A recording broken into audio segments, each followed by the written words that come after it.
સુરત શહેરના સચિન વિસ્તારમાં પોલીસની કામગીરી પર સવાલો ઉઠી રહ્યા છે।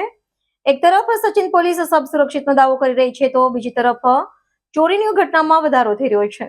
આ ઘટના સોસાયટીના મકાન નંબર C9 માં બની છે, જ્યાં વિદેશમાં રહેતા પુત્રની માતા એકલા રહે છે। ચોરે તકનો ફાયદો ઉઠાવી ઘરમાં પ્રવેશ કરીને આશરે 14 તોલા સોનું, 10 તોલા ચાંદી અને 20,000 રૂપિયા રોકડ રકમ ચોરી લઈ ફરાર થઈ ગયા હતા।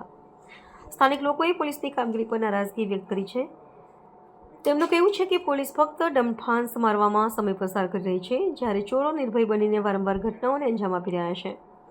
ઘટનાની જાણ થતાં સચિન પોલીસ મથકનો સ્ટાફ ઘટના સ્થળે પહોંચ્યો હતો અને તપાસ શરૂ કરી હતી। જોકે અત્યાર સુધી કોઈ આરોપીની ધરપકડ થઈ નથી। પોલીસે ફરિયાદ નોંધીને આગળની કાર્યવાહી હાથ ધરી છે, ત્યારે વિસ્તારના રહીશોમાં ભયનો માહોલ છવાયો છે અને સુરક્ષા વ્યવસ્થા મજબૂત કરવાની માંગ ઉઠી રહી છે। मेरा नाम है नीता जरीवाला। क्या घटना हुआ था आपके?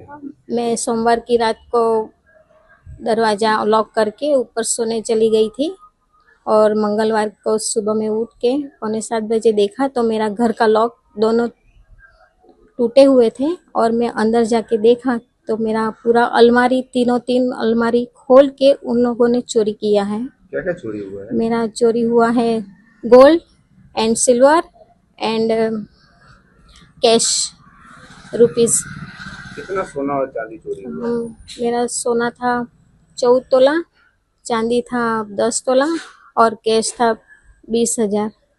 सचिन पुलिस स्टेशन की आपने मदद ली? हाँ, मैंने ली है सचिन पुलिस स्टेशन की मदद।